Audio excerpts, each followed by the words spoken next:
To the joint event organized by CPR and the British High Commission on a group of policy briefs that we have worked on, titled Addressing India's Most Salient Challenges, which is part of the UK-India Economic Collaboration Programme.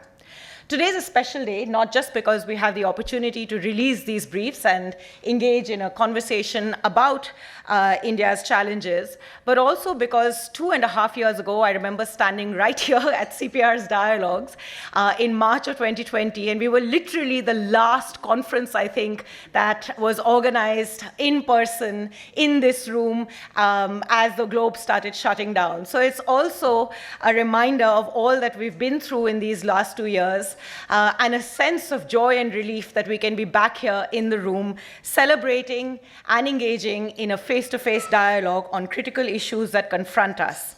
Of course, through these 2 years, the globe has gone through many transitions, and the critical questions of our economic pathways for growth and for moving forward as we deal with the many disruptions that the pandemic has reminded us of require us to ask difficult questions and engage in a collective stakeholder dialogue on what it will take to build sustainable, inclusive pathways for economic growth and development.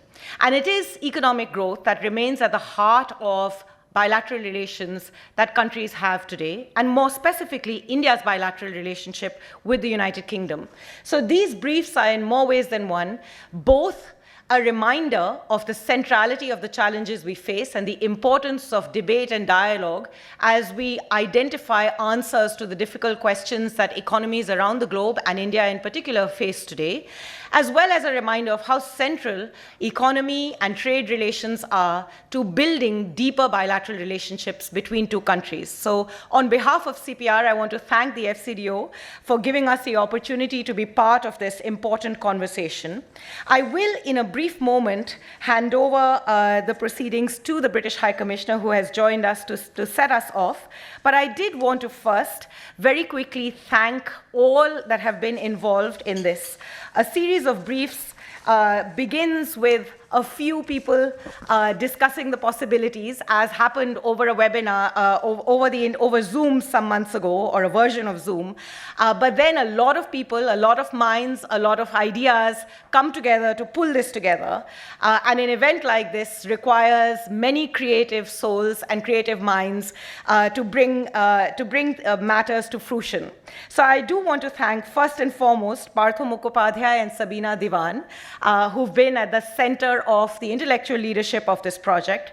Prerna Seth, who was with us when we organized our last function in March 2020 and has put together today, along, of course, with a deep contribution to the contents of the briefs. Aman Srivastava and Mandakini Chandra, Navroz Dubash, Niharika Rajagopalan, and Jishnu Das, along with the CPR's communication, events, and administrative teams, and all our colleagues at the FCDO, particularly Mahima, Garima, and Adam, who've been with us through this journey of the last 6-8 months as these briefs move from a proposal to actual intellectual content with very meaningful contributions through the process and the final fruition in what we will release today.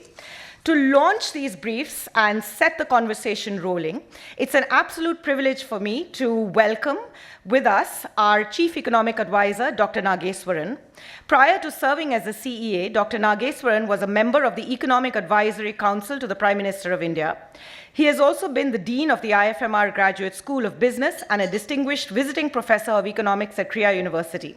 Dr. Nageswaran is a prolific writer, author, teacher, and consultant who has taught at several business schools and institutes of management in India and in Singapore. Looking forward to hearing your comments, Dr. Nageswaran, and thank you very much for making the time to join us today. I'm also privileged to welcome the British High Commissioner, Mr. Alex Ellis, High Commissioner to India. Mr. Ellis has worked as Deputy National Security Advisor for the Integrated Review on Foreign and Security Policy. He was also Director General in the Department for exiting the EU for 3 years. High Commissioner, the floor is yours. Thank you.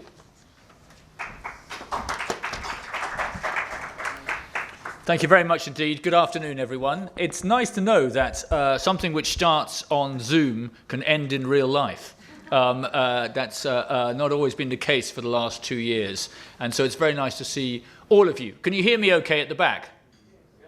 Great. All right. I have a loud and slightly rasping voice, so that has some downsides, but one upside is usually I can more or less carry. I think the first bit of advice for anyone who's speaking before the Chief Economic Advisor of India is not to talk about economics. So I have no intention of doing so, as I think you would show me up in about 2.5 seconds. And can I just echo my thanks very much indeed, Yamini. Thank you so much indeed to the Centre for Policy Research. Thank you so much to my excellent colleagues, Garima, Adam, and Mahima, who are there. And I just want to thank very much Dr. Partha as well, Sabina Devan. I know you have been real motors behind all of this, so thank you very much indeed for making this happen. So there's a sort of, can we say that the tide is receding on COVID? I don't know. It's certainly changing, and the health consequences of it are quite different from what they were a year ago. So it feels like a different, and I'm sure every economic indicator would suggest to you things are different from how they were a year ago. And so as that world changes, we sort of look again, in a way, at what there is and what we have to do. And that's probably the biggest single context for the policy briefs which we have today. Alongside, I would say, a couple of other things. Firstly, I think Chinese behavior, the behavior of Xi Jinping's administration or government in China is forcing all of us to think quite hard about that economics is no longer economics, that it has a sort of geopolitical side to it which we can't ignore. And I think every country is now thinking about that in a different way. Of course, the situation of India is different because of the border you have, but I think the UK is thinking about that as well. And the Glasgow conference on climate change last year has really accelerated and increase the ambition on tackling climate change alongside some pretty scary data. Almost all the data on climate change has got to make you more worried than a year ago or 2 years ago on its impact all over the world, including in India. So you have that as the context in which these briefs appear. Perhaps more parochially, you also have a renewed vigour to the UK-India partnership, mainly for the reasons which I've given above, and also because the UK, no longer being in the European Union, actually offers opportunity to the UK and India. And I think in particular about trade, where we're negotiating the free trade agreement. We'll have the next round of that next week, and the two prime ministers have told the negotiators it'll be done by Diwali, which is the sort of thing which prime ministers say to their negotiators, and then leave them to work that one out. How are you going to do that? But so the instruction is clear. And also on migration, on which I would say one of the underwritten parts of UK policy since leaving the European Union has been quite a significant change in migration policy, which is already being reflected in quite significantly different migration numbers for the UK compared to 5 or 6 years ago. Generally speaking, it is relatively much easier for an Indian national to get access to the UK. There's a lot of pressure on the visa system as I speak today, but essentially that's quite a big change in what's going on. So it's a different scenario. And I was looking at the papers and I was thinking, well, what is the golden thread, to quote President Macron in relation to Her Majesty the Queen? What is the golden thread which runs through this? And I guess it's the same golden thread as ran through the strategy document which I worked on as a civil servant in my last job, which is the Integrated Review, the UK's 10-year international strategy. And that is resilience. Essentially, how are you going to increase resilience in our economies? And I would also say mutual resilience. Now, the papers focus they're about India, but I think that their consequence is not just for India. I should observe that I don't know whether India ever signed up for this particular fact of life, but India's internationalization is one of the most significant long-term events which will happen to the world.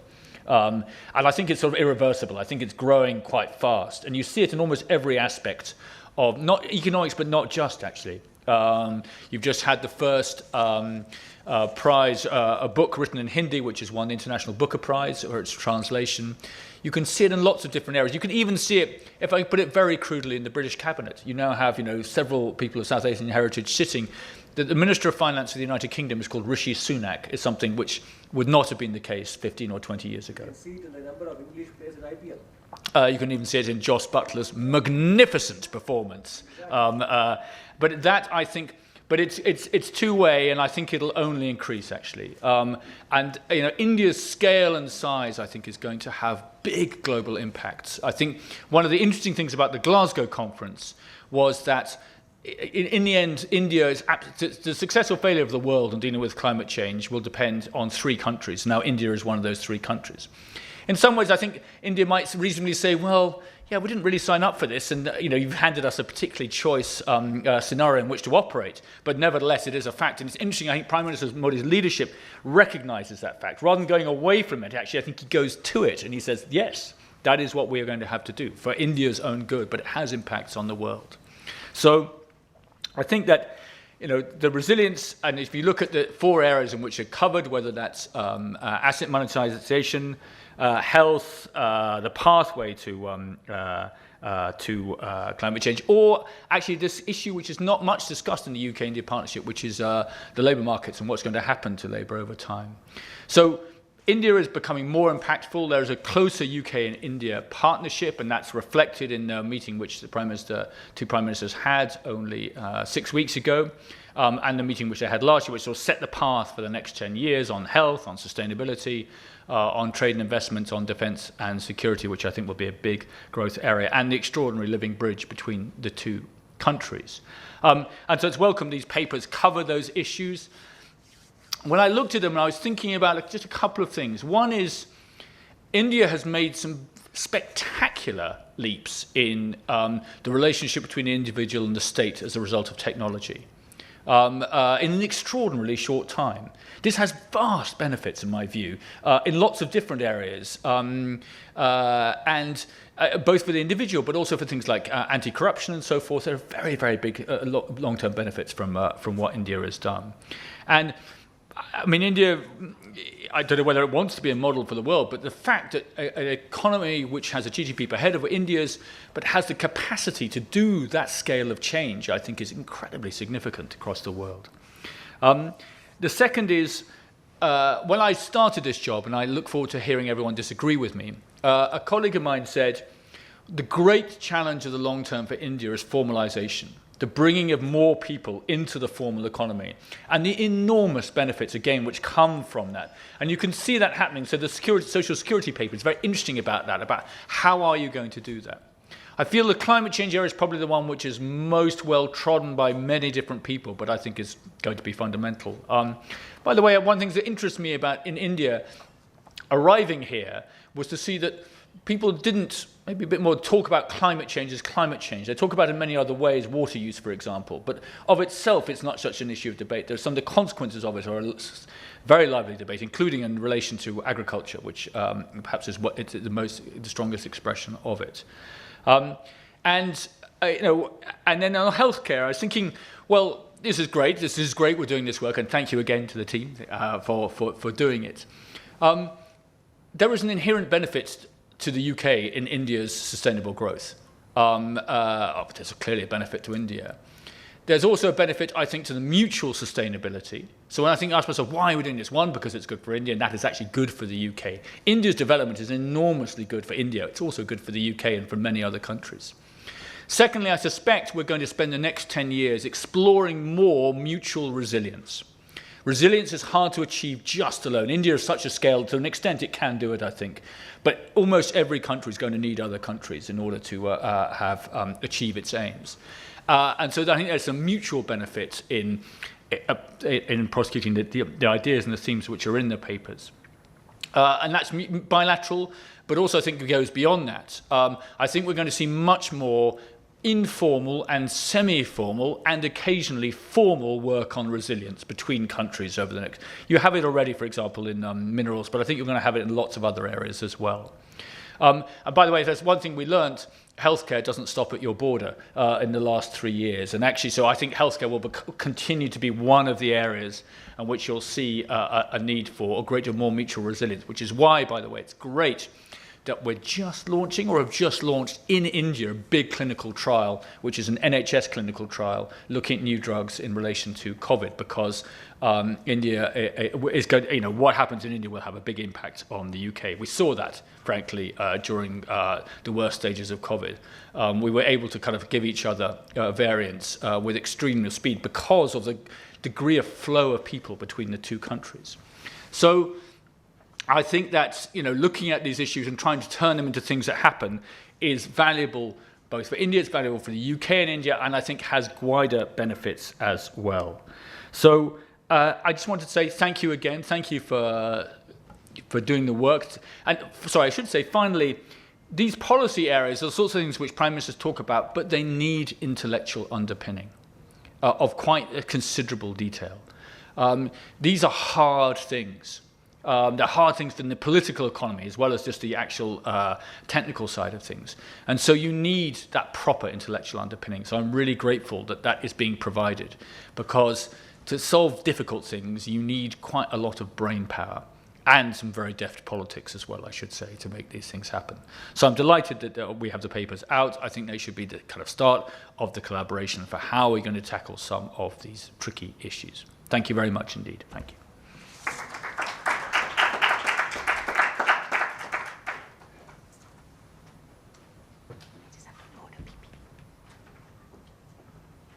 May I now invite the Chief Economic Advisor of India, Dr. Ananthaneswaran, to offer his remarks. Yeah, she's just. Sure.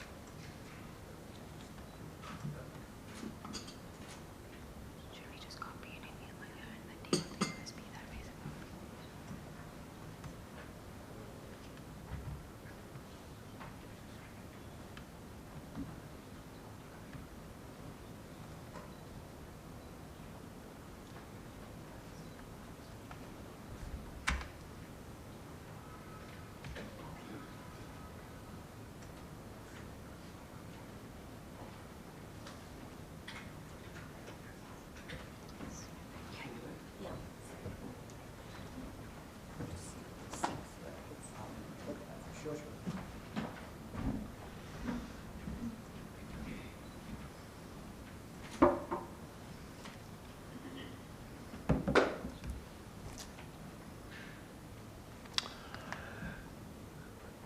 Good afternoon.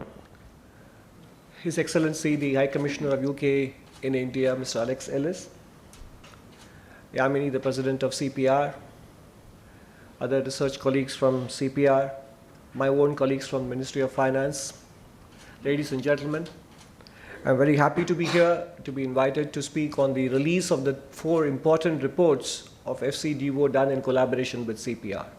I will begin my remarks by congratulating the High Commissioner for the English cricket team's splendid victory yesterday against New Zealand. Very rare occurrence. And I hope it turns out to be a trendsetter.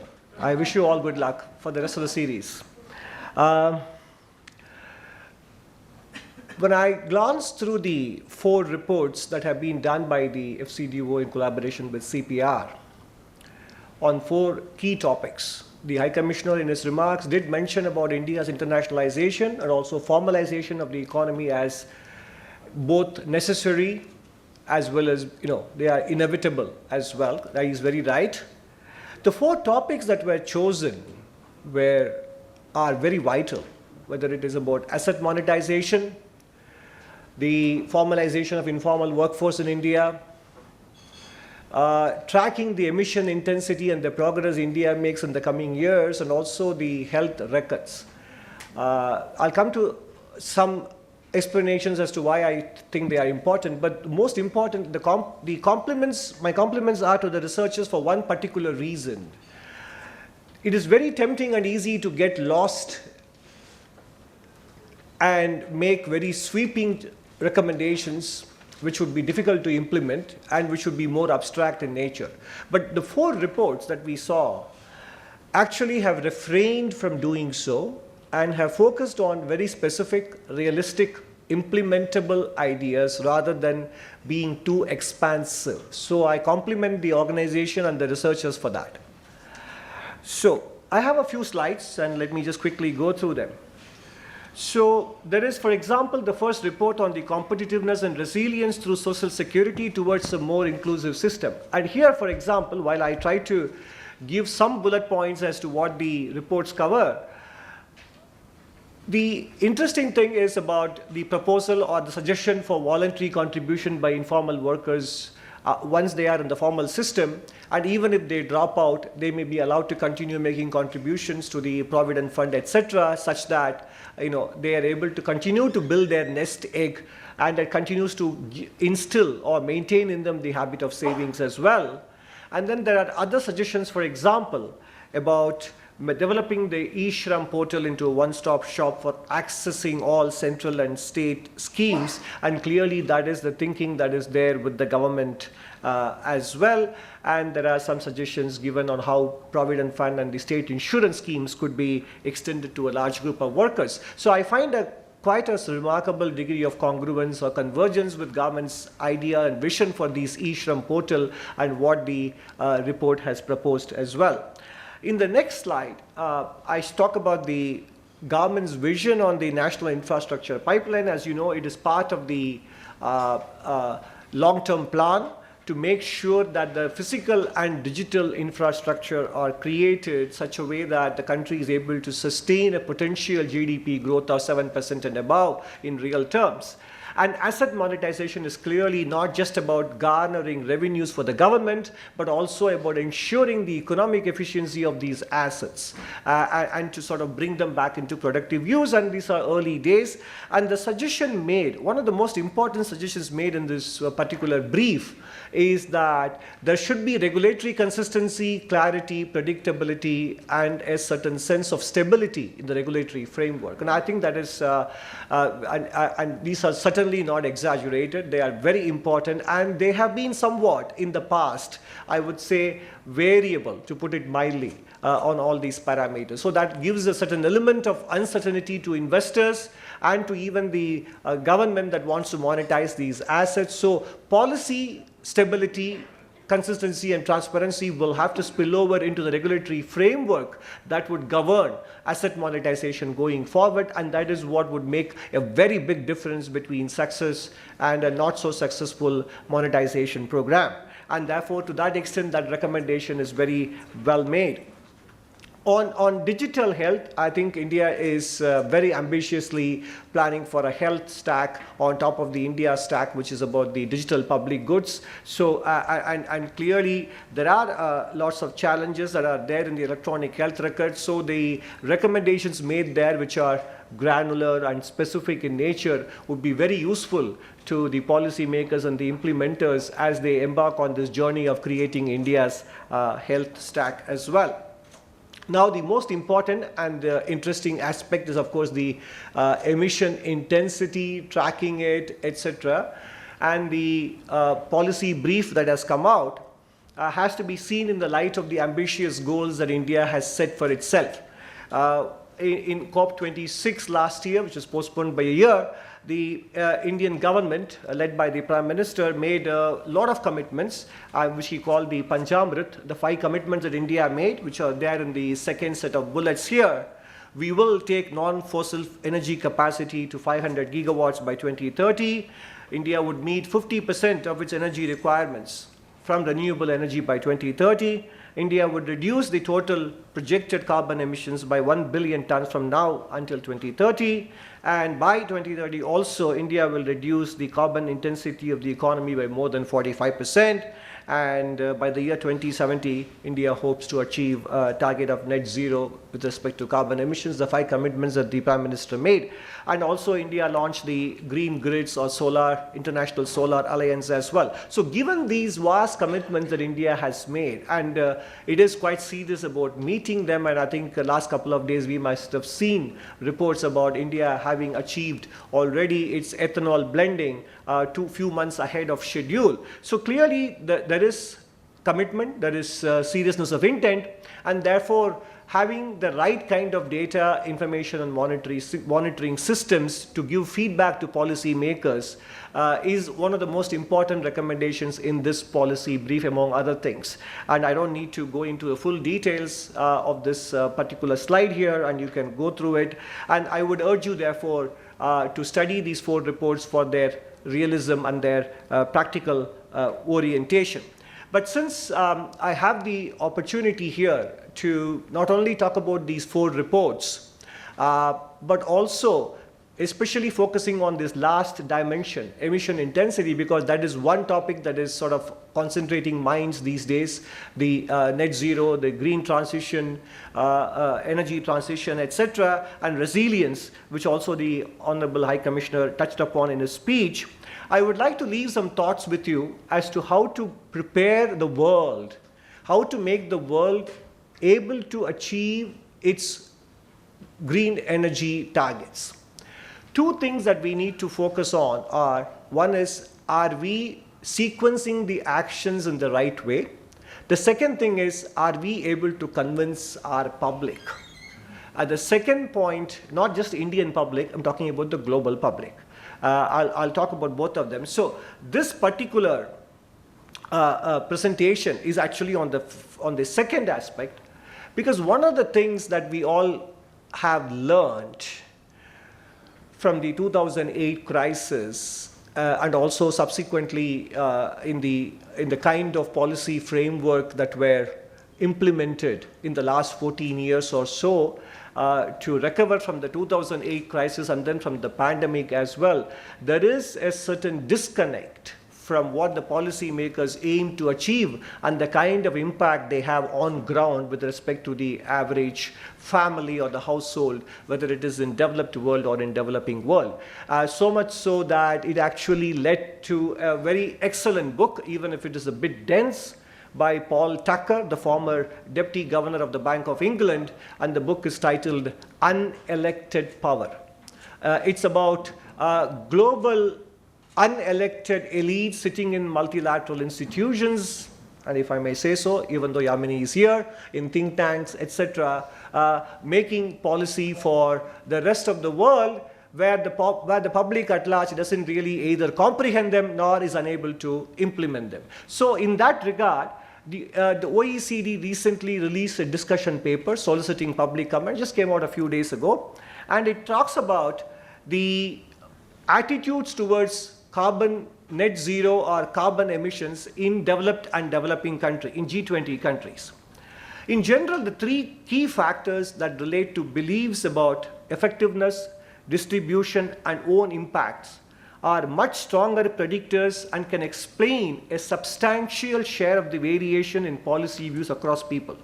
People want to know if the policies are effective and what kind of distribution impact it would have on people's incomes, and what about the impact it has on their own finances. These are the 3 criteria that people use. And these are all the words of the authors who wrote that report, not mine. We find that for the purpose, information works. Yes, giving people more information about the damage that global warming would cause, that climate change would cause, does work. It makes an impact, but only if it actually addresses the above 3 beliefs. Respondents who see the videos on climate change do not significantly change their views on climate policy, even if you show them tsunamis and sea waves rising and sea levels rising and cities being submerged, etc., doesn't necessarily change their attitudes. They nod their heads and they move on. On the contrary, respondents who see a video that explains how these policies work and what their distributional implications are show stronger support for these policies, climate-related as well. Basically, it's important to show that they will not leave the world more unequal than it already is. Whatever policies we propose to mitigate climate change and to handle it should not worsen the distribution. And secondly, people also want to see what kind of impact it has on their own finances. As I said, even though I'm considered an economist, it is not very unsurprising to note that what the economists mention as an important aspect of tackling climate change is to basically talk about pricing carbon so that you internalize externalities. That is the overall logic that economists come up with, but usually carbon pricing has faced political obstacles and that have led to adoption of even less efficient policies, and therefore two of the important papers cited here will need to be incorporated into our discussion on how we frame carbon pricing policies going forward. And look at the kind of support that people are willing to give, what gets supported and what doesn't get supported by the public. Subsidies for low carbon technologies and public investments, yes, more than 60% support in high income countries. Support is much lower for generalized ban on combustion engine cars. If you say that combustion engine cars have to be banned, people aren't very enthusiastic, okay? And even when alternatives are available. And there is a 25% lower support on generalized bans on combustion engine cars without alternatives specified. Even when alternatives are specified, there is a 20% lower support, and if you simply say ban it, the support is even lower, it drops by 25%. Carbon taxes with revenue used to fund environmental infrastructure, subsidize low carbon technologies, reduce income taxes, they derive higher support in high income countries and also more support in middle income countries. The same goes for carbon taxes accompanied by transfers to the poorest or the most constrained households. Policies that aim to curb pollution from cattle production are consistently ranked least popular in all countries, high income or middle income countries. Okay, now you can see that I'm not here to test your eyesight, but basically it's enough if you're not colorblind, that would do. Because the ones in blue means there is good support for those policies. So support for main climate policies, support for other climate policies, support for carbon tax. Now, support for carbon tax with, you see the middle portion, combined with reduction in personal income taxes, that gets a lot of support across high income. The left side is high income countries, the right side is middle income countries. Support for carbon taxes combined with cash transfers to poorest households. The support is not so great in the high income countries, but still pretty decently high in the middle income countries. Cash transfers to constrained households, again, middle income countries support much more. But look at the last two. If you look at the middle portion, support for other climate policies, things that require ban on combustion engine, tax on flying, tax on fossil fuels. What is interesting to note here is that in high income countries, these policies receive far less support.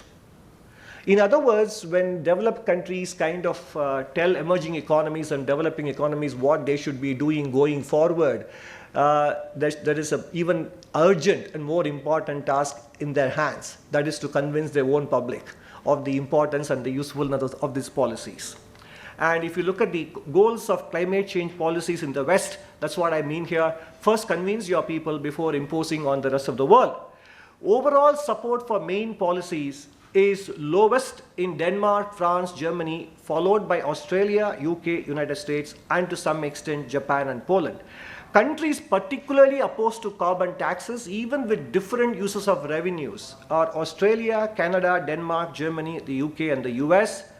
And also ban on combustion engine cars. See the lowest support in Australia, France, Germany, and the US, and highest support in India and China. This is again OECD's words, not mine. So in general, individual behavioral change. Okay, fine. What is it that you can do at your level as an individual? Limit flying, limit beef and meat consumption, limit driving, limit heating or cooling your home. If you look at the left side, most of the color is orange or amber or even red, which means very low support in high income countries. So whereas if you look at the right side, it is somewhat better. So in other words, there is a lot of work that needs to be done before we actually begin to implement policies. Sequencing is important in terms of winning public support, because whatever we come up with should not be perceived as elitist or favoring the rich or favoring their consumption habits and preferences while hurting the income distribution. Otherwise, these policies will not have a chance of success and they will backfire. We may, in fact, more than progressing on our climate change goals, rather than we may even regress instead of progressing.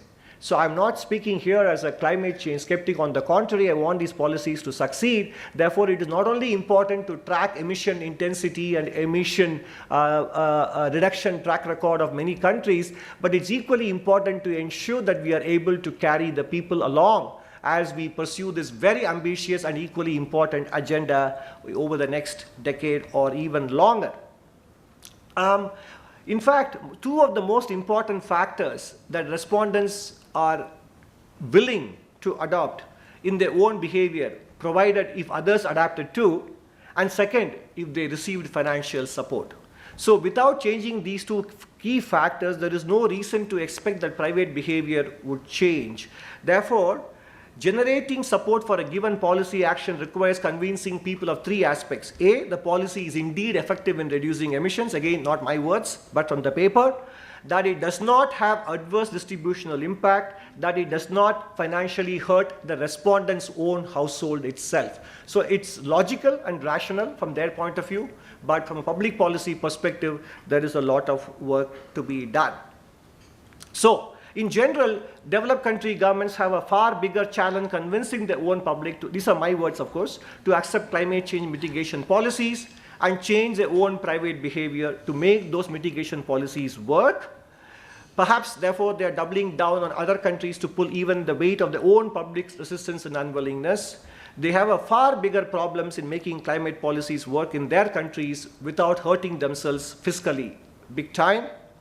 Therefore, when we look for funding support from developed countries, it is unrealistic because they have a far bigger challenge to face at home.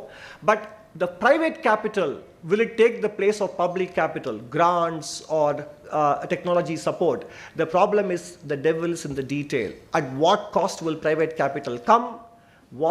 At what duration?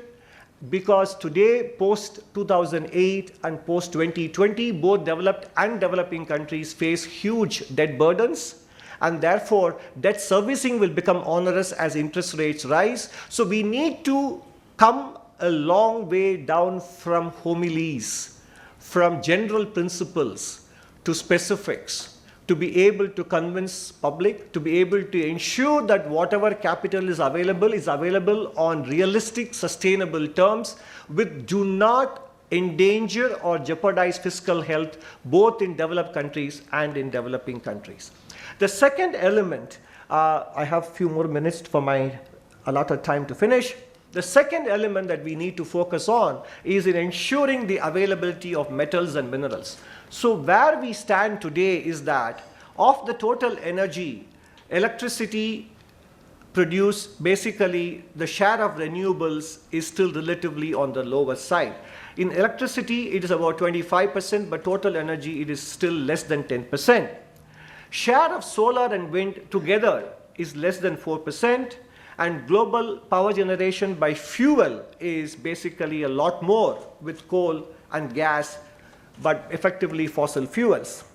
And the years of production that is still left for coal is 120 years globally, with non-OECD dominating. So when we ask people to switch from these to what they are currently used to doing, and the kind of reserves that they have, we have to provide them very strong economic incentive to make that switch.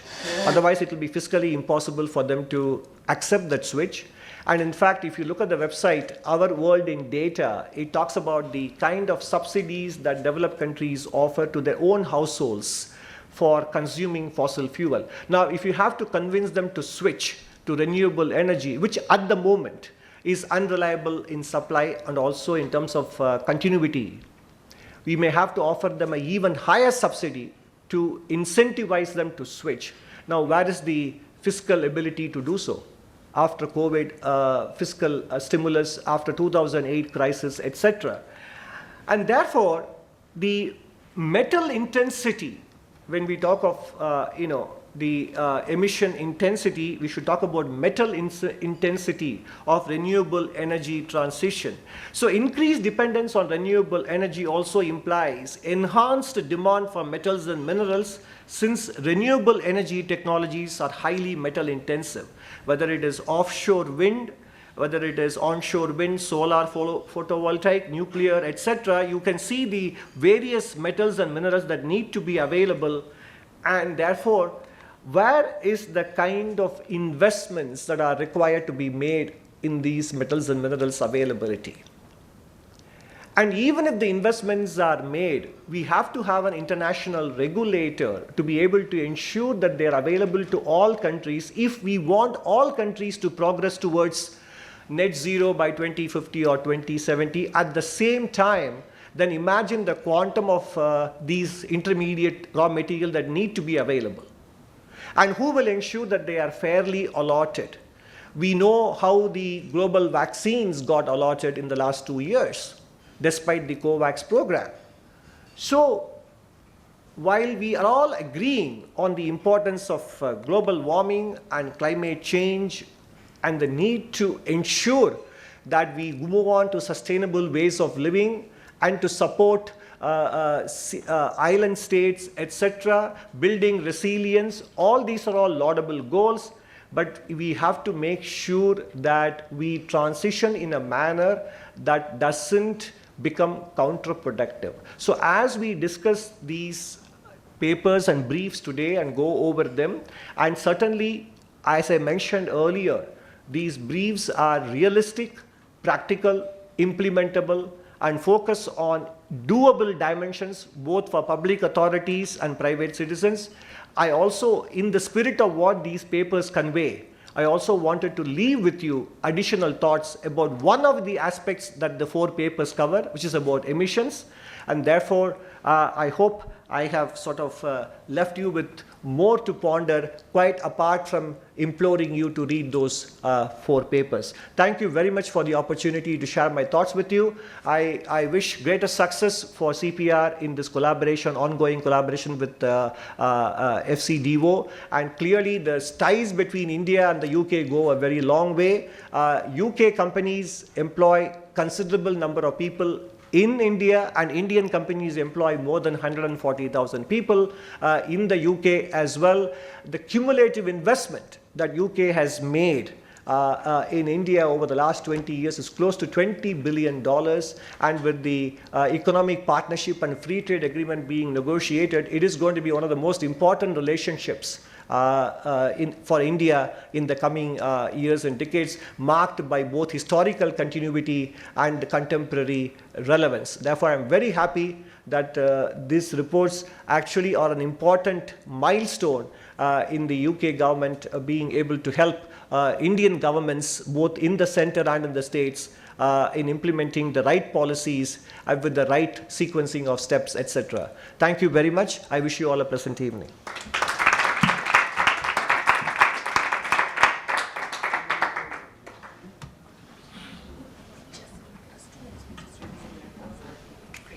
Thank you to the Honorable High Commissioner Ellis and the Chief Economic Advisor Sri Nageshwaran for their words.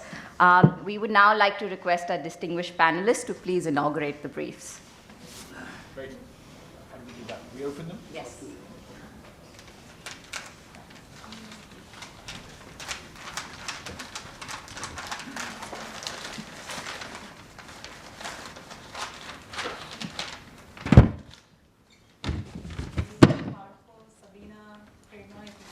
Yes, I would like to request Partho Mukhopadhyay, Sabina Devan, Adam Taylor, Garima Verma, and Mahima Kaushal to please join us on stage for a photograph.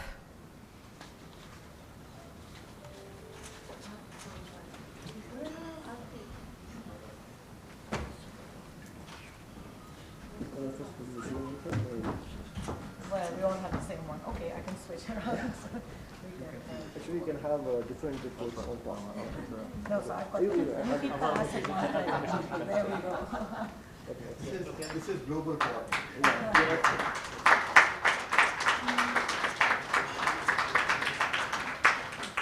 Thank you.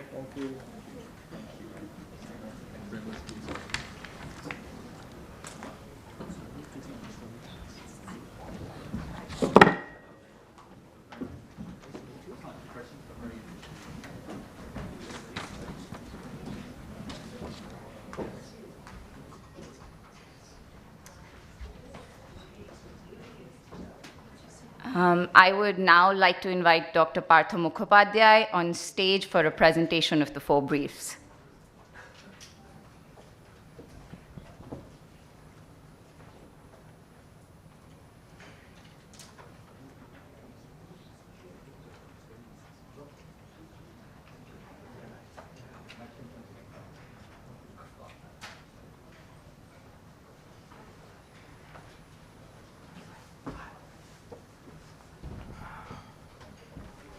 So we'll figure it out, don't worry. It'll be somewhere. It'll be on the...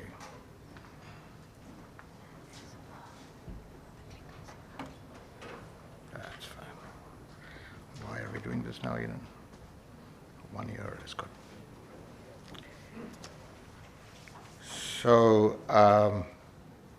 fun to keep the ball rolling. Actually, I don't need to make this presentation because I was most delighted and that the chief economic advisor chose to sort of read the briefs and actually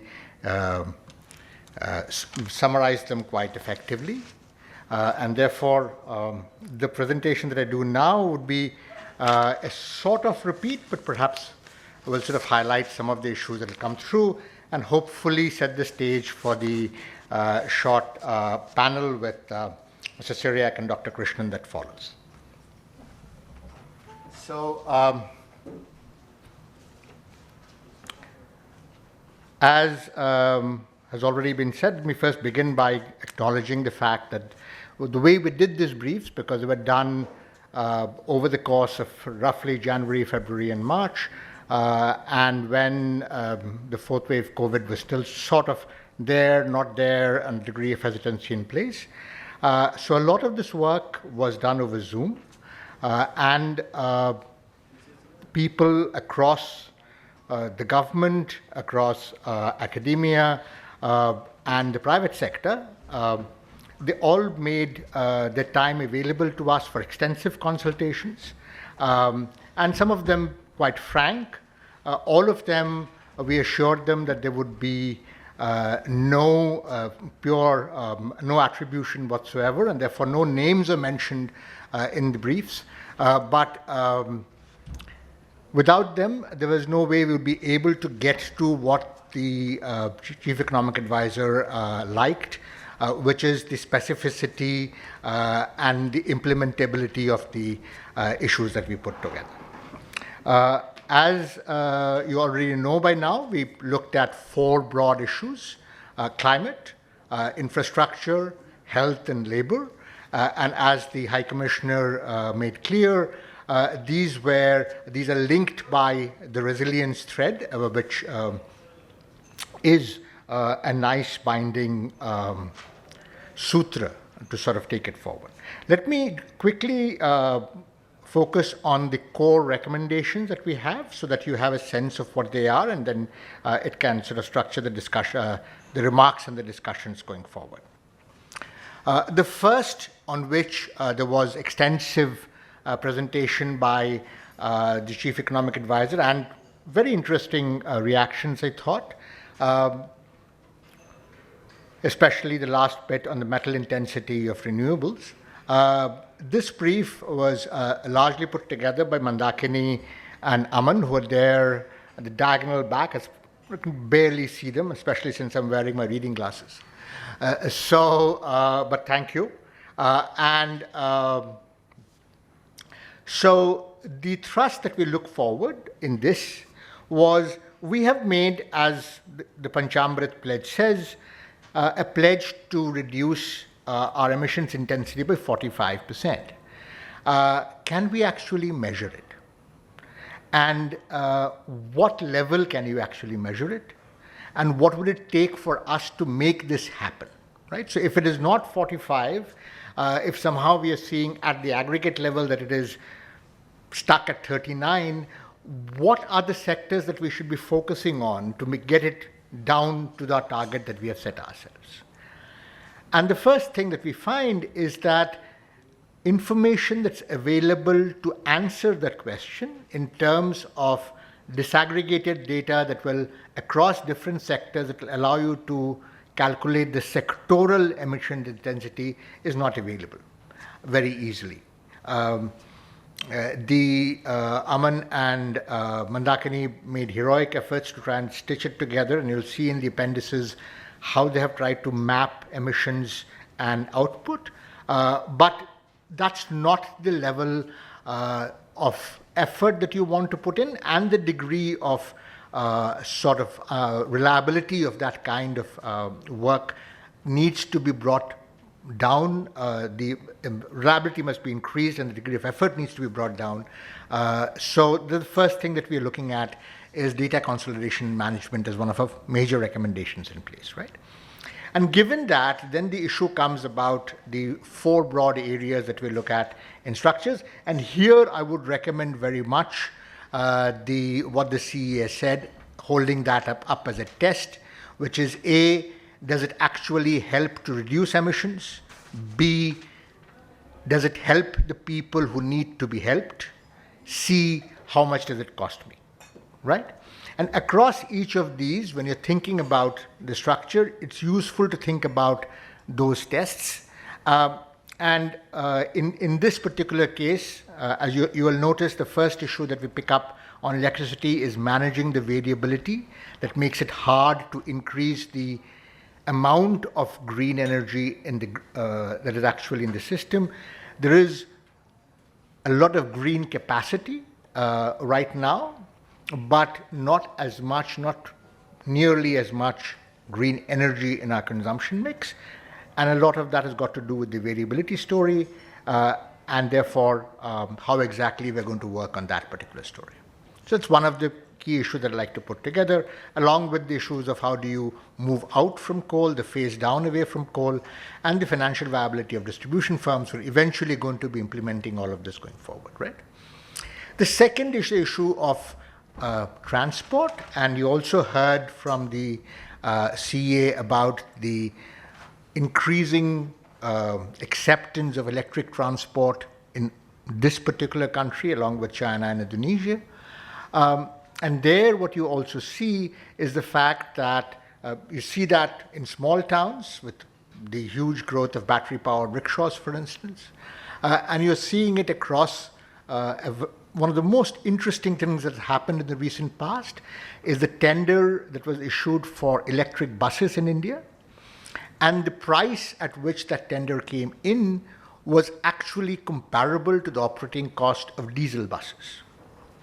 This is a large tender managed by the CESL, which is an offshoot of the EESL, which you'll remember was responsible for the various CFL lighting programs and green lighting programs going forward. Essentially what you now have is the real possibility that you might have an electric bus-based public transport system, which is affordable because it's roughly the same cost as the fuel based, sort of fossil fuel-based electric bus system, right? And both of them, I think, essentially pass the 3-way test that you're looking forward. Then you're moving to issues like industry and buildings. Right now, the most energy being consumed in this particular room is to keep it at a comfortable temperature when outside it's 45 degrees. And what can you do to reduce that energy consumption without reducing the comfort level in the room? That's the big question that has to be answered, and that's a hard question to answer. And that's one of the issues that I think we need to spend more time thinking about, right? The other issue is the issue of getting industry to move. When the picture was put up, you saw one on electricity and one on energy, and you saw that the share of energy, renewable energy in total energy consumption was lower than that of electricity, and largely because a lot of industry does continue to use fossil fuels. And this is true as you move in for, let's say, the smaller industries, the MSMEs, and therefore what kind of support can you actually think about to enable them to make the kind of transition that they need to make, right? So that's those are the sector-focused strategies. But fundamentally, none of this will actually be in some sense acceptable unless you see this as impacting the real big problem, which is, are we actually getting to our goals? And for that, there are lots of benefits that will come out of it. And it's important to assure people that you're working with what this government often calls the one government approach, right? That they use that same thing when you're talking about our response to COVID. And therefore, one of the issues that we talk about is climate cells in existing ministries that sort of help to stitch together this one government approach and take benefits from each other. So that's the broad thrust of the brief on emissions intensity. The second issue on infrastructure, the core that we sort of essentially put together, the government has an ambitious target, but it has sort of managed to make its first year target. So the question is going forward with much more variability now, especially the Ukraine war, etc., the increase in interest rates in the developed world, and hence the reduced supply of money into emerging markets. Will you still be able to get the kind of asset monetization and sales that you thought you'd be able to do and realize the efficiency benefits that the CEA spoke about? And the first thing that we looked at is when you're packaging it, are we essentially offering the right variety for the tastes of people? Right? So it's essentially setting out the menu that people like. So if you have a foreign pension fund, for instance, they would rather have a large ticket, and they would rather have, surprisingly, a risky asset, because that risky asset will generate higher returns. They're making their safe investments in their domestic markets. When they're coming to invest in India, they're looking for higher returns, and for that, they're willing to accept higher risk because they know that's the way the finance market works.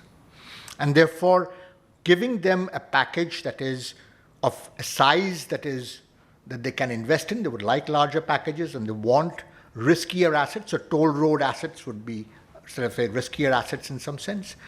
That would make sense for people in that particular, who are demanding that kind of assets. But on the other hand, a domestic pension fund, your and mine pension fund, may not want to have that kind of risk. They're behaving exactly like the foreign funds are doing in their home markets. And therefore, they would rather have something that is less risky. So perhaps the hybrid annuity roads could be packaged for them. So the different things that when you're thinking about packaging that structure, it's about thinking exactly how you're packaging these assets and giving more attention to that part of the story. That's one part of the structures. The second is to not offer assets, but offer bonds, which is safer. But again, that comes with the cost of the fact that it limits the benefits of operational efficiency that comes in. The second issue kind of structures. And the third is you want to grow the market. You want new people to come in and start monetizing their assets.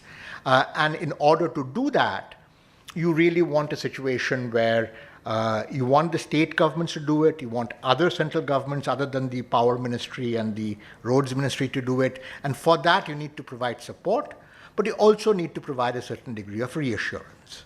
And that's the kind of basic structure that we are talking about. The second issue, big issue, is the one of regulatory clarity, which the CEA spoke about and emphasized. And so let's think about a private firm which has trying to sell its assets because it now wants to raise the money and invest in new business, building new roads. It has disputes with the NHAI about a variety of issues.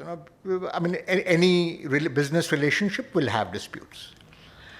When it's selling the asset, it is willing to tell the buyer that I will take on whatever the story about the dispute is, right? So that if you lose money on it, I'll pay. If you make money on it, I'll take it, right? It's a pass-through story. If the dispute gets resolved in my favor, it's fine. If it doesn't get resolved in my favor, I'll take the hit. However, it's not clear that NHAI wants that particular structure to go through in that fashion. It says, no, you can't sort of have this thing where you're splitting off these things and you settle it now before you sell it.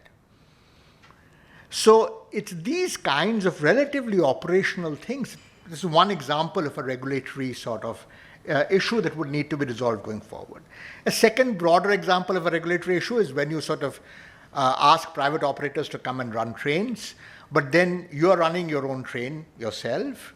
You also have the idea where you don't give them a particular time schedule and don't guarantee them that particular time schedule. So you are a competitor, you're a regulator, you have the ability to sort of affect how they operate, and your engine and your engine driver will be pulling their train along, right? So are you actually going to be investing in that kind of business? And as the railways found out, they were not people who were willing to take that kind of risk. Right? So that's the private sector in India has learned this lesson from operating freight trains. They've had some benefits there, but not structure in place. So that's the kind of the third issue that we focused on was the issue of land. And as you're seeing, one of the more innovative things that this government has done is actually separate out land when it is selling out its assets. So when it sold Air India, it did not sell the various Indian Airlines offices in different cities that actually constitute a lot of real estate assets. Right? Similarly, HLL Life Care, a similar story was in place. Now you have all this land. How exactly are you going to sell it? Right? Do you want to sell it in a manner that gets you the most money?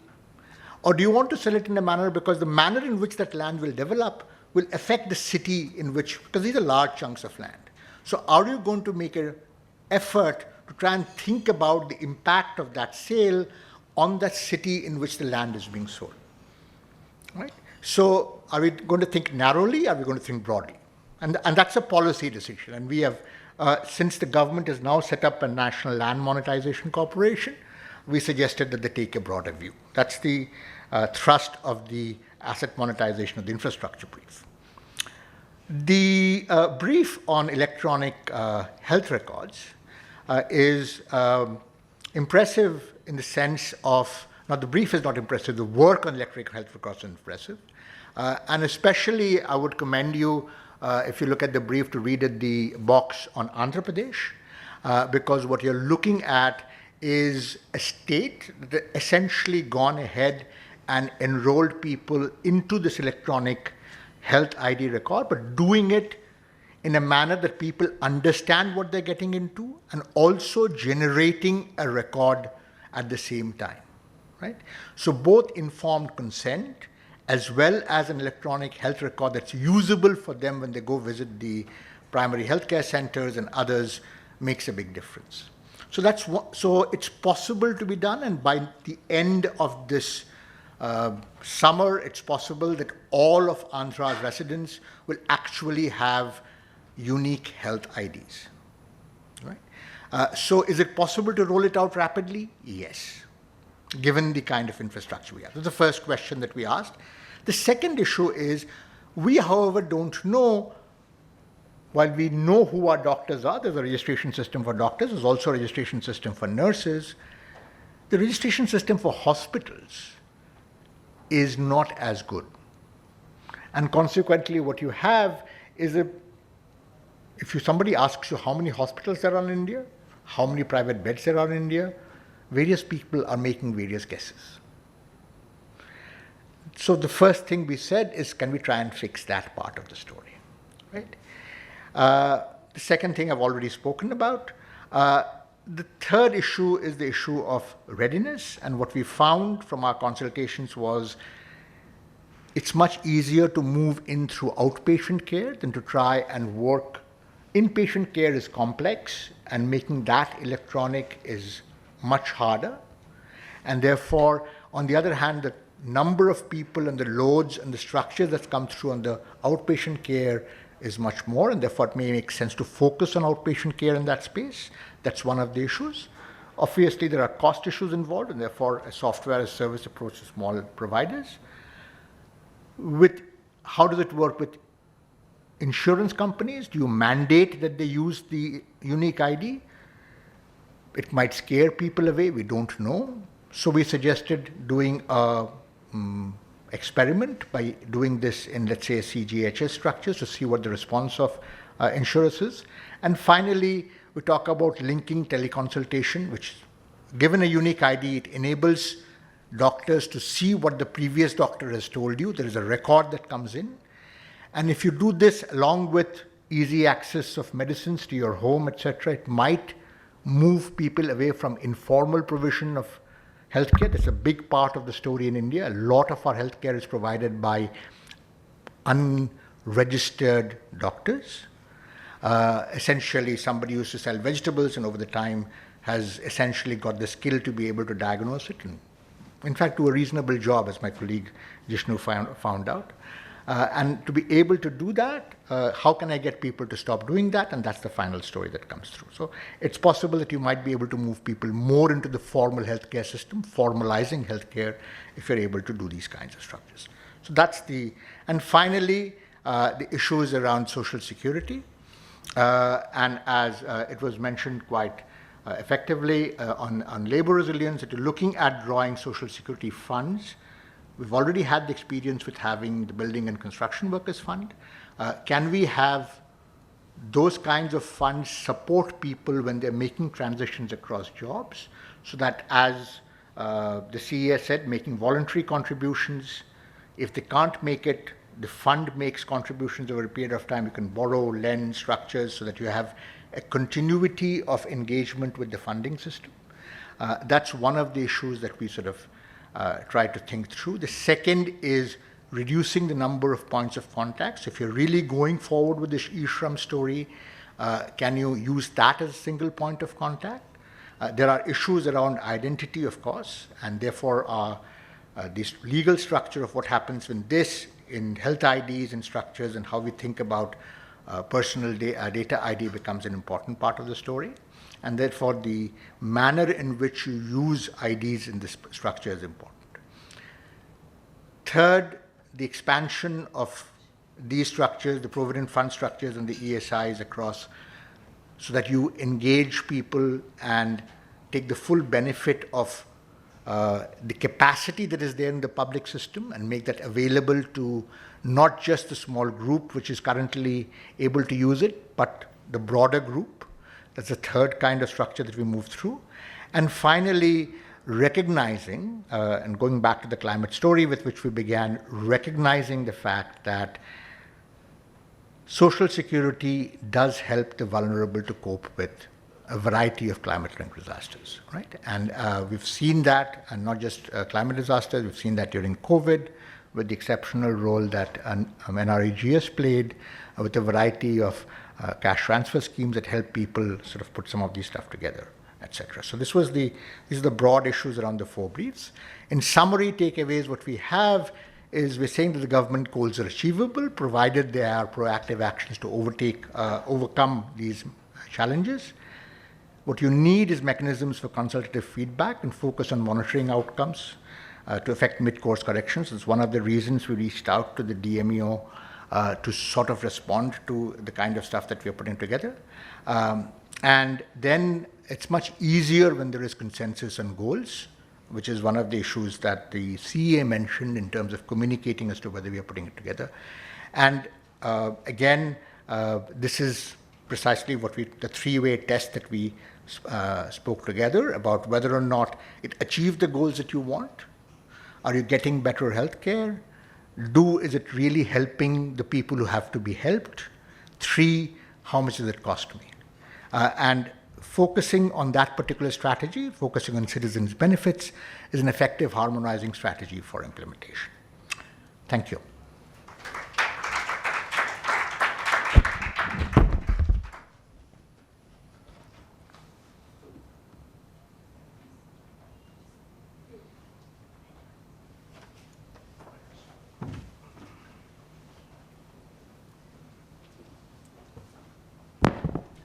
I would now request all the panelists to please join us on stage for a moderated panel discussion.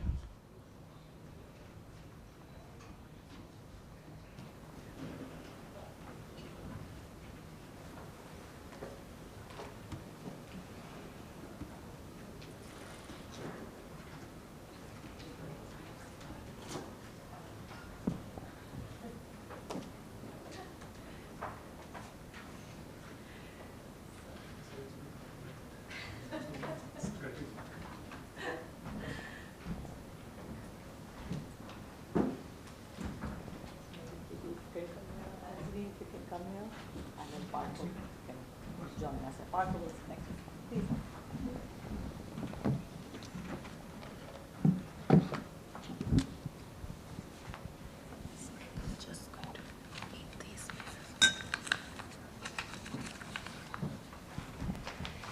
Thank you everyone for your patience. And I think between the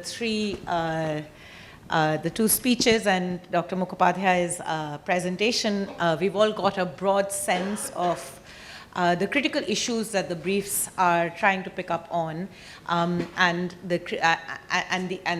both the contestations and challenges that need discussion. So we thought we'd spend the next about half an hour or so in a conversation with our panelists, just diving a little deeper, particularly into the specific challenges that have been identified and building a conversation around those. It's an absolute privilege for CPR to have our panelists join us today. We have to my right Mr. Anthony Sirik. Mr. Anthony Sirik is the Deputy Director General for the Development Monitoring and Evaluation Office of the Niti Aayog. As part of the Program Evaluation Organization of the erstwhile Planning Commission, Mr. Sirak was involved in the evaluation of many government schemes. He's also worked with the Ministry of Finance, the Ministry of External Affairs, and was an economic advisor to the 15th Finance Commission of the Government of India. Partho mentioned towards the close of his presentation the need and necessity of consultation, stakeholder perspectives, and regular evaluation to keep the dialogue going on how to understand and unpack the challenges identified, and I hope that we can discuss some of that with you, Mr. Anthony, as we take the conversation forward. To my left is Dr. K.P. Krishnan, who's an honorary research professor at our center, the Center for Policy Research, before which he was Secretary, Ministry of Skill Development and Entrepreneurship, from where he retired in late 2019, early 2020. Dr. Krishnan served in various positions in the government of Karnataka, government of India, and the World Bank, primarily in the areas of economic affairs, macro policy, rural and urban development. And of course, you all know Dr. Partho Mukhopadhyay, who's the leader of the intellectual leadership behind the policy briefs that we released today.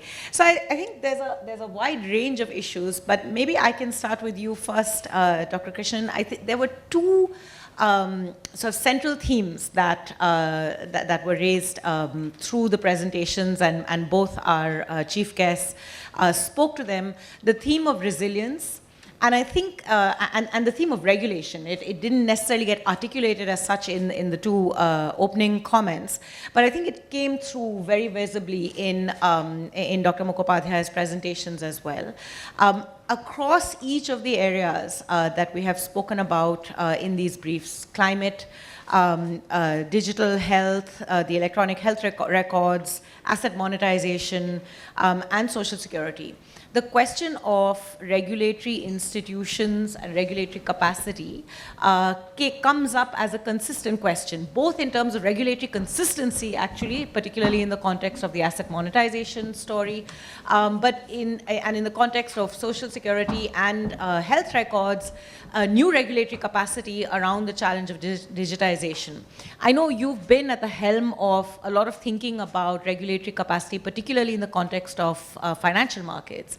Are there learnings there that we need to bring into this conversation as we look forward to these new challenges that we confront? Thanks, Yamini. Excuse me. Good evening, all of you. Let me first congratulate Partha, Sabina, and their team for these excellent briefs. I think they are a very useful addition to the policy conversations on an important set of subjects.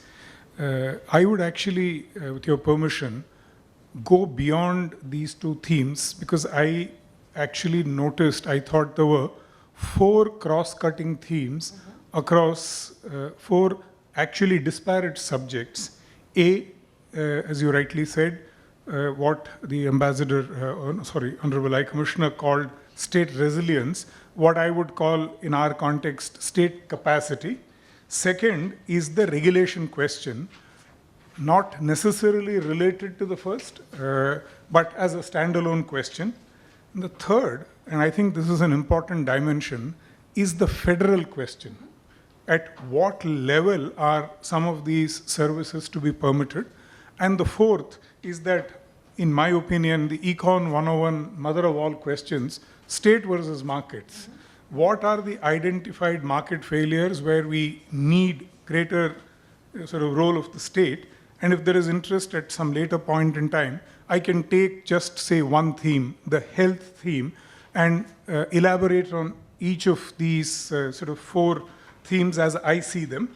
But very quickly, I think the state capacity issue, this large question of both ability and integrity of the state apparatus to not only perform old standard sovereign functions, but some new functions, and much more in today's context, doing both of these very differently than we have done them in the past. And I think it's a serious question, which will go into the structure of the state, recruitment processes, and other processes that the state adopts. 2, I think regulation is going to be a sort of an even more and a much more difficult question in each of these 4 areas. These are clearly areas that are rapidly changing. The kind of expertise that they require will necessarily need for a new form of state organization of the kind that we've seen in the financial sector, namely the statutory regulatory authorities, which will exercise far more power than the standard state agencies that we've seen in the past, which then immediately throws up 2 sets of questions, questions that we've debated at length in our Know Your Regulator series: the operational independence of the agency and the accountability of the agency. And these are now becoming, I think, serious questions, particularly because some of these sectors, the agencies will have to actually play an oversight on government. And I think that's going to be a tall order. Very quickly, the last 2 themes which I've added, the large principle of subsidiarity. Should we be doing functions at the levels at which they are best performed? And I think this will be much more interesting when we come to the health records related. There are at least 8 entries on health in the Indian Constitution.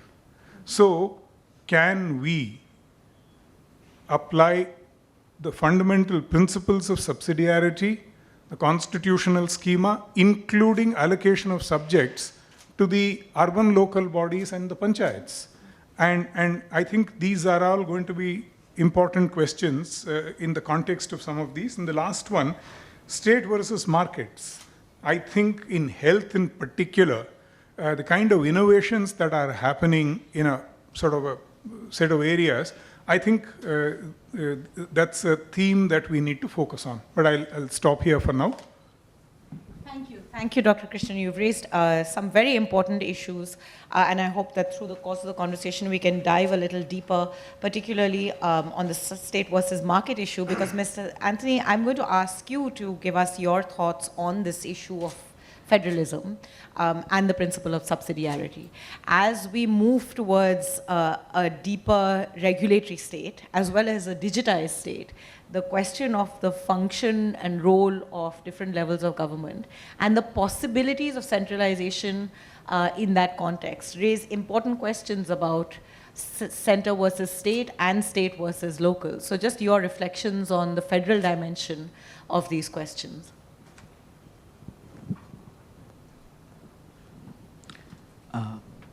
I would rather deal with two sets of questions. One is the fiscal question and second is the federal question. Especially in the context of the social security paper. Now, the social security and social insurance, pensions and provident funds are in the concurrent list. So it's natural that both the tiers of government have interventions in the area, and the policy space is very dense. There are lots of schemes, uncountable number of schemes addressing the same objective. In fact, there are 715 central sector schemes of the Government of India, and many of which have a component of social security in it. And there are centrally sponsored schemes which are 135. Bigger states have, to take the example of UP, UP has more than 500 schemes. many of which have a social security component. So now when the social security paper argues that a social security fund needs to come in, it's an excellent proposition, but I have two doubts in this postulate. One is it going to be supplementary to the existing set of interventions, or is it going to subsume the current set of interventions? Second is, if it is going to subsume, then what is the anticipated size of the fund, of the Social Security Fund? So now for doing that, perhaps for further research, one may have to painstakingly go through the finance accounts of states and see what each state spends on social security, aggregate them and see what does it come up to and what is the anticipated size of the social security fund going forward. Now, a second fiscal dimension, again in the asset monetization paper, which as an lay person, which comes to me is the infra finance universe is also highly dense. There is bank financing, there is development financial institutions financing infrastructure, NBFCs financing, capital market instruments, private placements, new issues, and novel instruments like REITs, InvITs, external flows, debt flows, equity flows, and there is a lot of netting to be done between these instruments because there are cross borrowings between them also. And then the government financing comes, government borrows from banks and other financial institutions. So the whole universe can be arrived at only by netting the different flows. Now, as a lay person, my fiscal interest in the paper is what percentage of gap in infra financing does the asset monetization program intend to address? So that background gives a nice picture to start with for a lay person like me. Now to start with the second subject, which is federalism. Federalism, as Dr. K.P. Krishnan mentioned, the basic idea of federalism is the principle of subsidiarity. A function is performed at the appropriate level. So now, since the other questions are partly addressed on the paper, my doubt is how can local bodies come into the picture while implementing the social security fund or any social security package, because it is there that the problem lies.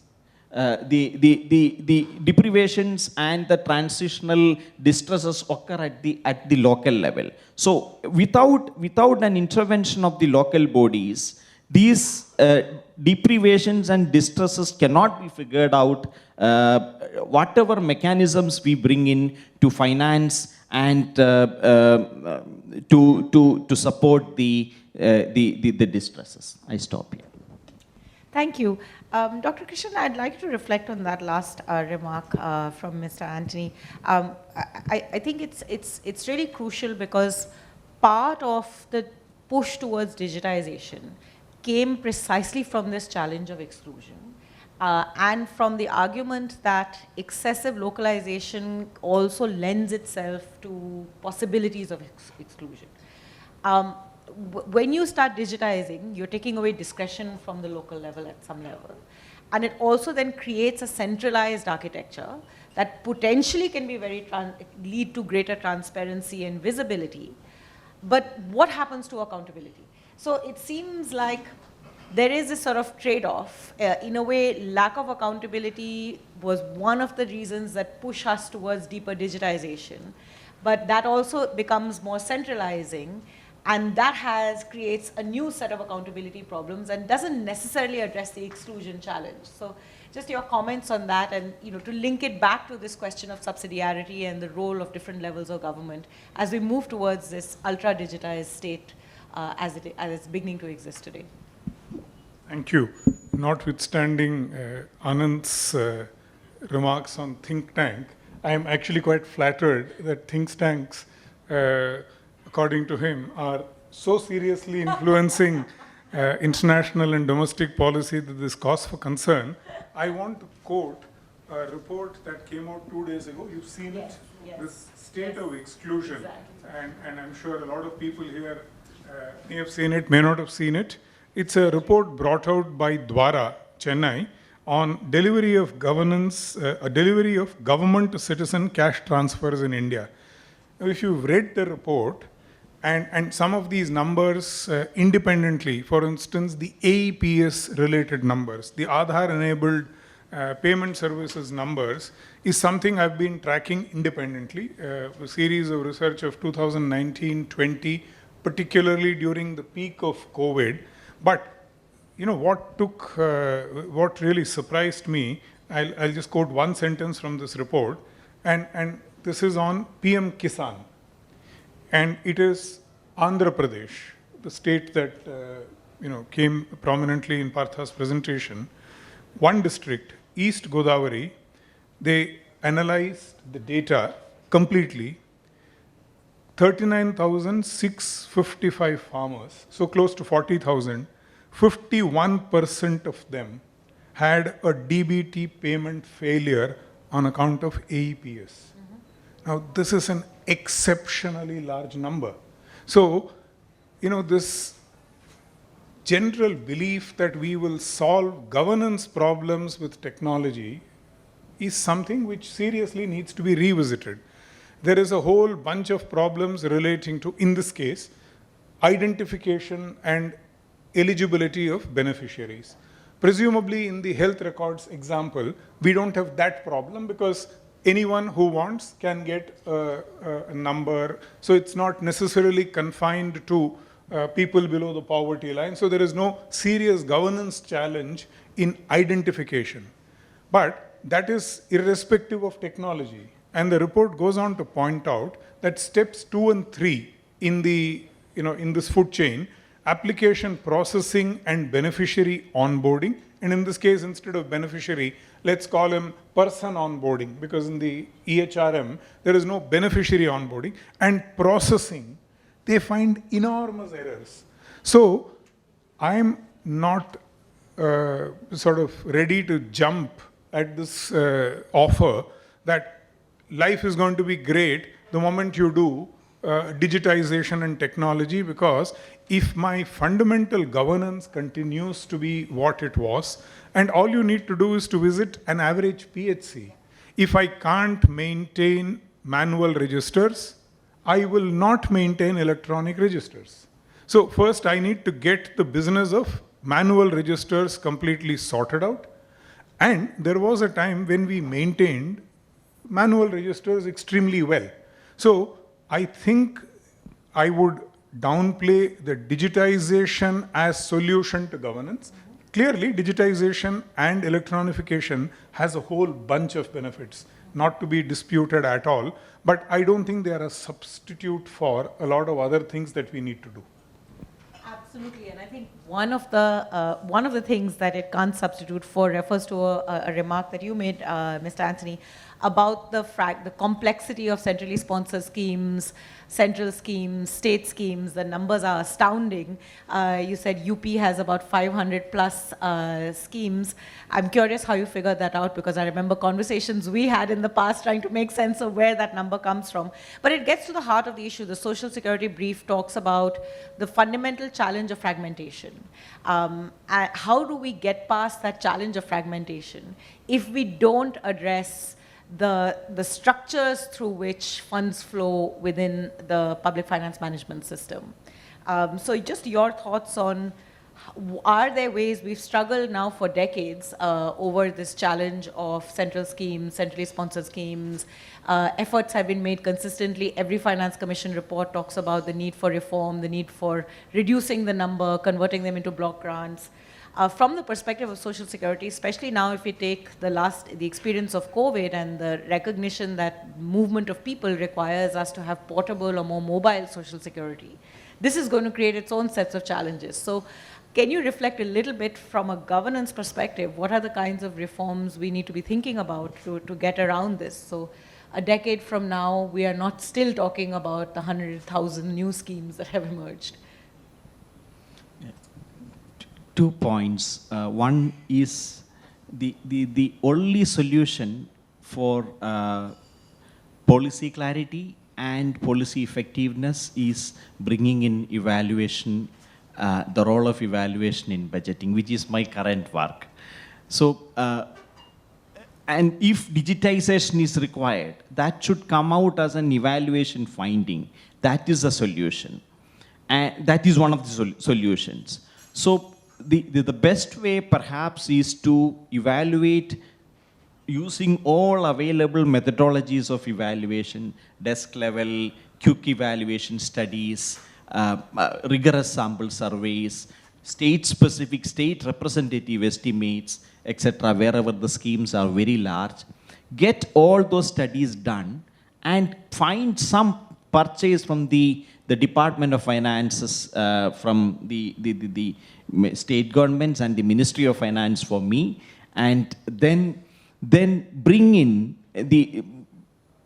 evaluation as an integral part of budgeting.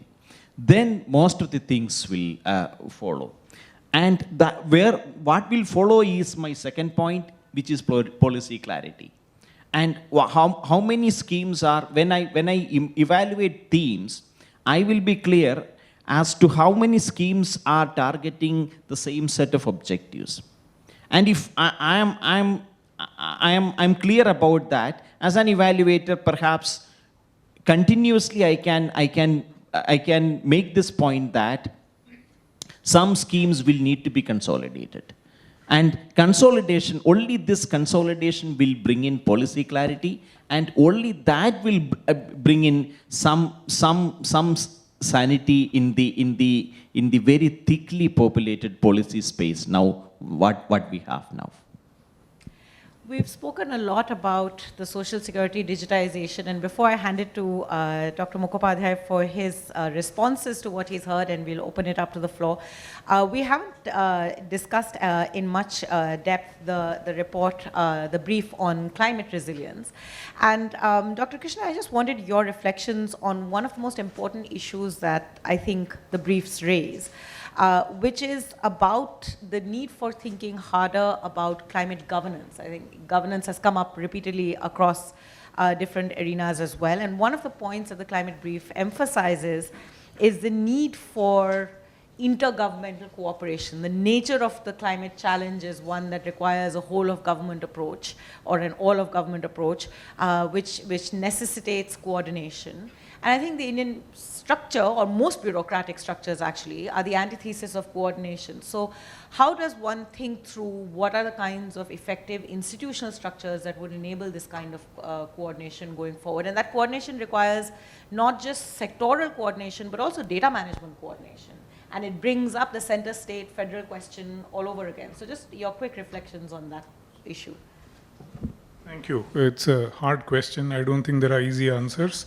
Clearly, this whole energy transition, is going to involve first continuing the work that we've been attempting, at least for the last 25, 30 years, on the existing fossil fuel-based energy systems of India, because I think a lot of the reforms that we've tried and not entirely succeeded in implementing are going to be a very important part of our contribution, or say movement towards sort of more climate-friendly policies, because if electricity is not priced appropriately, I think it's the biggest threat to climate change or the climate issue.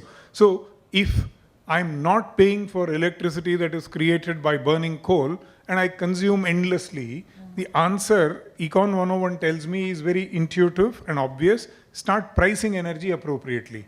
But this is not something which can be done internationally, nationally. It has to be done state level.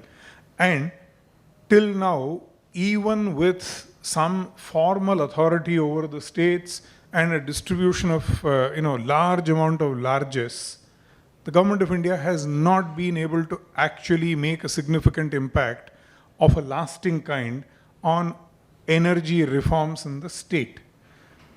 Going beyond, within even, just take the Union of India, coordination without authority is not something that happens easily in most governments and certainly not in Indian governments.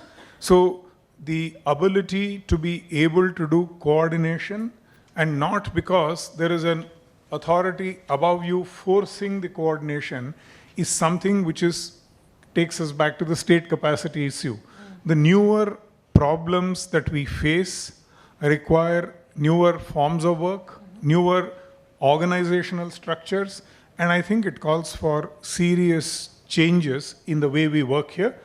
And a lot of the, the current, for instance, I don't know if you recall, in even as late as mid-80s, we actually had one Ministry of Energy. So what was one Ministry of Energy is now 6 ministries. I grew up in Delhi. While writing the civil service, it was easier to mug because there's one Ministry of Agriculture which included fertilizer, cooperation, food and public distribution, consumer affairs, civil supplies. Now there are 7 ministries. And all of them now doing meetings to coordinate.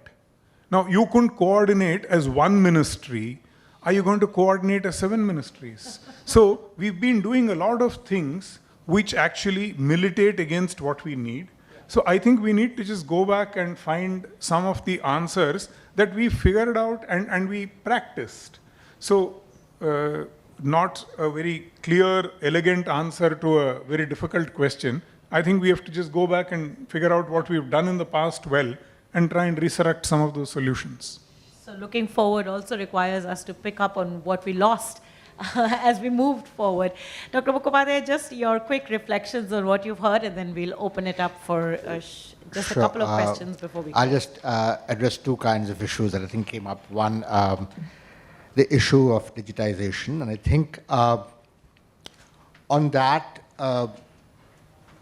there is, if I'm going to make a very broad sweeping statement,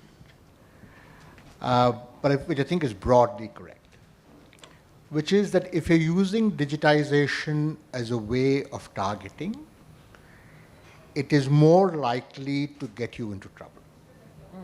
If you use digitization as a way of tracking, it is less likely to get you into trouble. So there are benefits. For example, the electronic health records is a tracking use of digitization. But if you're trying to do digitization to provide, let's say, social security benefits to a particular segment, can I, these 500 schemes, can I actually find that sub-segment which would need, which would be supported by that social, to fragment the system, then I think it is a problem. So if you're thinking universally and you're thinking tracking, I think digitization helps you. On the other hand, if in many of these cases you're thinking about exclusion, that's when it becomes more problematic. That's one of the issues. The second thing is the issue of coordination. And increasingly, as we find whenever we work in states, that what states do is they sit down, take 20 central sector schemes, take a bit from this, a bit from that, a bit from that, and then put it all together to deliver on the ground. These are states which actually work well. So the coordination story happens at the point of implementation. There the issue of subsidiarity comes in. That if you are delivering structures at the point of implementation, then it's much easier for you to coordinate. because you know exactly what needs to be done. And then it's possible that different funds might be supporting some of these things. And this is where the fiscal architecture of the structure comes through. But if you're trying to essentially design something at the center where each ministry needs to find purpose because they have to have a scheme, because without the scheme they will not have purpose, then that becomes a problem. And there again, the flip side becomes the one of regulation, right? Functionally, a union ministry's purpose should be about the regulatory story. How do I design mechanisms for regulation that actually work in that structure, rather than the schematic delivery story, which is much more a matter of implementation. So if we get these kinds of clarity about these aspects, I think life will be easier for all governments concerned. Absolutely. I think the fundamental governance challenge in India is what level of government should be performing what level of function. Until we don't clarify that with a common sense of purpose across all levels of government, we will continue in this complexity. We have just a brief couple of minutes for questions, so may I open up? Mahima first, and then Mr. Dudeja. I'll try and be There's a microphone.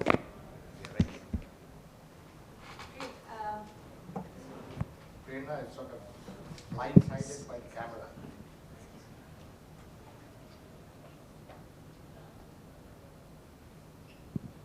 Thank you, Yamini, for that excellent moderation, and thank you to this team panel. My question is for you, Mr. Krishnan, sir.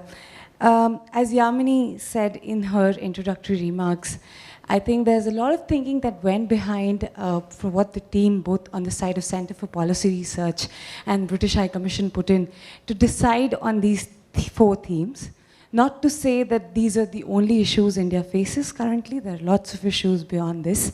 However, I did want to pick your brains, and from your extensive experience of working with the government, there's only so much that literature can do. We've tried to keep these briefs very short and crisp as policy actions that the government can take.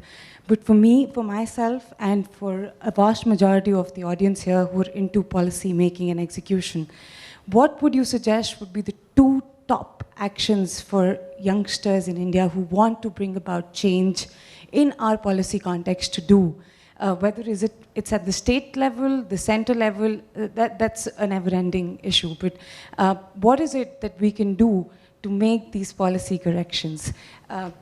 It could be related to the 4 themes or just general tips, sir. Thank you so much. Thank you. Mr. Dudeja.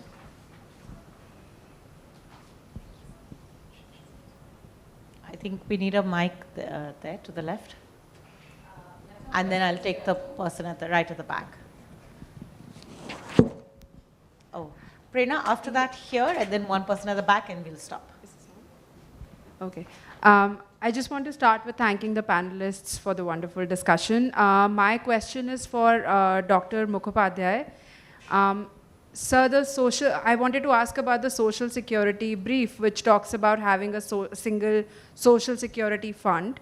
So what is the potential for a fund like this, and what are the potential risks associated with a social security fund like this participating in the asset monetization process through infrastructure development funds, for instance? Thank you. Thank you. The lady at the back, and then we'll come right up front.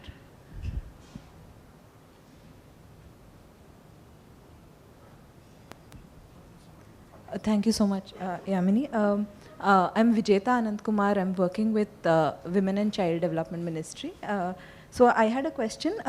So one of the common threads across all the briefs of asset monetization and greenfield infrastructure, how the clean energy and the shift in digital health, is that they all affect employment. But there is a disconnect between these agendas and the development of workers' agenda. So my question with what the social security brief talks about. So my question is, what needs to happen to ensure that these agenda proceed in tandem, and how the different government ministries can work together and coordinate, like Krishnan sir were talking about? And how do we ensure that the workers also make these transitions? Thank you.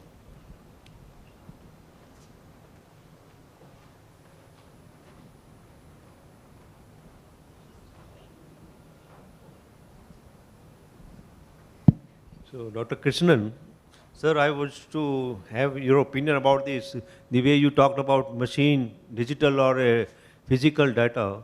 So, how will you say about this data came from WHO about his deaths, and it was a hard 10 times more. And similarly, agriculture produced recently, one day it was exporting, next day it was just stopped. Second thing, our machine, particularly election machine, EVM, that is also quite always a questionable. Who is responsible for the machine or man behind the machine for this fudging of data? Thank you. I think we can turn back to the panelists for the remarks. Maybe we'll start with you, Dr. Krishnan, and then Mr. Anthony, and then Partho. Let me answer Mahima's question first.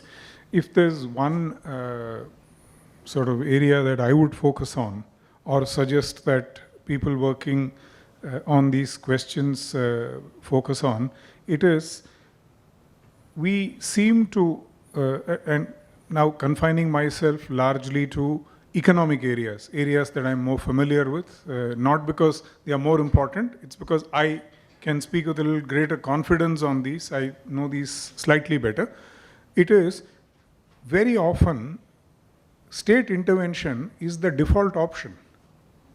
Whereas I have been taught to start with the opposite. You need to make out the case for state intervention.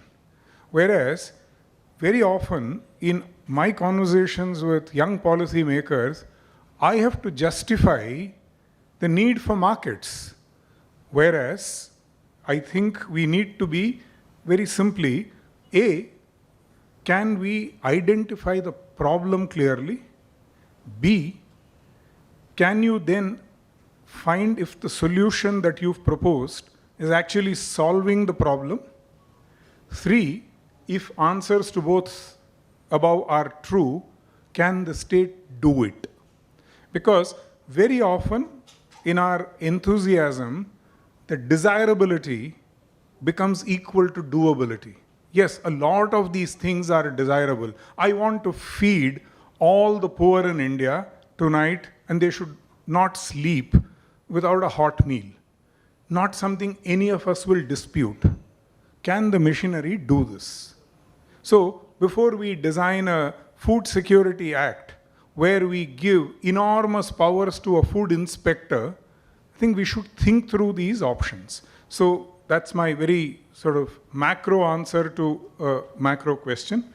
Sir, I will not at all know anything about WHO deaths, agricultural production, election machines. I mean, these are, in a very student-like answer, completely out-of-portion questions. I'm not ready. We need to have a separate conversation on... Just two quick points. One is an intervention or a policy or a scheme is as good as the institution implementing it. So if there is no coordination, if there is no policy coordination, the bigger issue lies at the institution which are involved.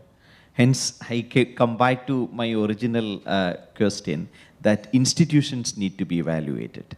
And then one can go into project evaluation.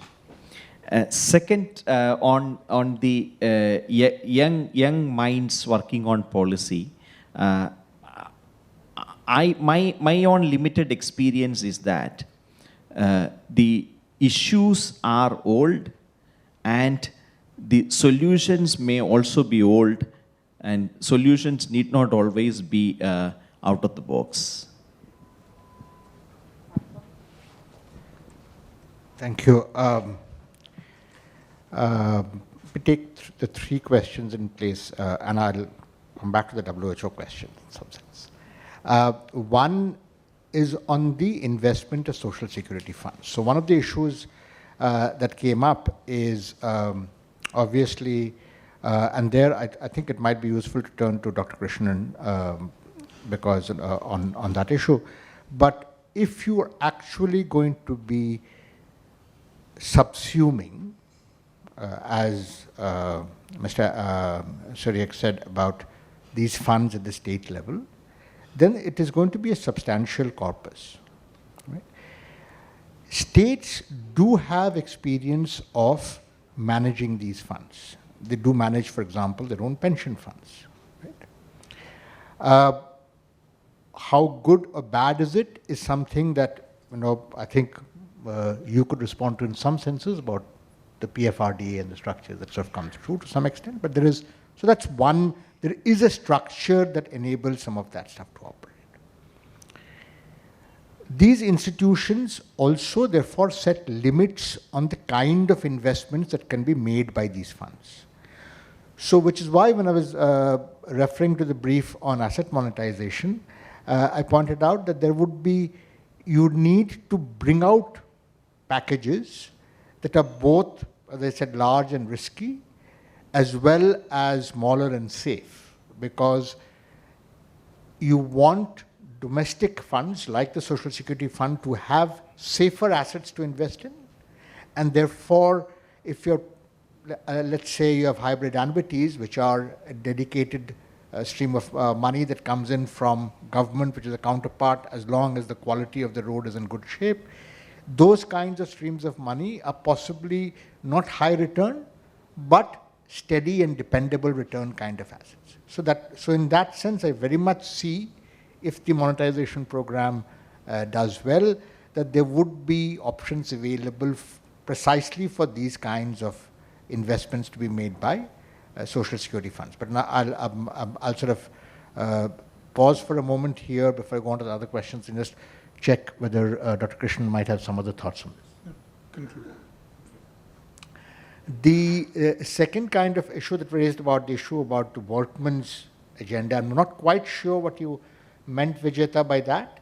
But if you're looking at two kinds of issues, I would think so. The core thrust of the Social Security story, as well as the electronic health record story, was based on providing, I think, research indicates that the biggest sort of vulnerability and risk that people face are two. One is healthcare costs that seem to sort of erode savings and move them back into poverty. And second, they're especially vulnerable when they're not at a location that is sort of their major, where the family support is there, structures is there, etc. So if you're able to provide insurance for health regardless of location, that to my mind would be a strong Social Security benefit. And in some senses, we're looking at Social Security funds and the issues of merging ESI, PMJ, and all the other things that is there in the brief that Sabina authored, then you have a situation where, in my opinion, to some extent, the convergence between the workers' agenda and the structures agenda is similar. Remember, here it is not a question of formal and informal. You could still be working in a small firm, which is quote-unquote informal in the sense that it's a proprietary and partnership, or registrations are fake, etc. But the issue, therefore, is the worker going to be able to access these benefits? And I think essentially delinking these two questions, I think, is possible. But Sabina might want to add something if it sort of adds to that. That's our understanding of what that thrust is being made. But if you have another view on what the workers' agenda is, I'd be sort of open to remove that. Finally, I have no idea what happens on EVMs and on agricultural statistics. There is Mekhla there at the back. I'm sure you can discuss it over a cup of tea about what agricultural statistics is. The WHO report is interesting, and I think the media has mischaracterized it a lot. And the reason is very simply this. Currently, there is only one point of comparison between Indian government data and the WHO data.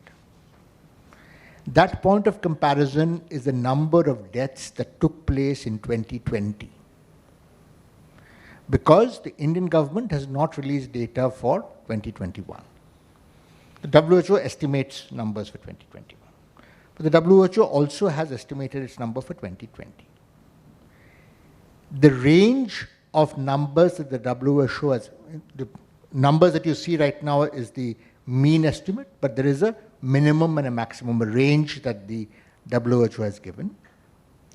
In 2020, the official death count, excess death count of the Registrar General of India was about 450,000, 480,000 actually. The minimum WHO number was 390,000.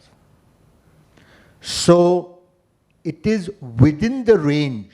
The Registrar General of India's number is within the range that was provided by WHO.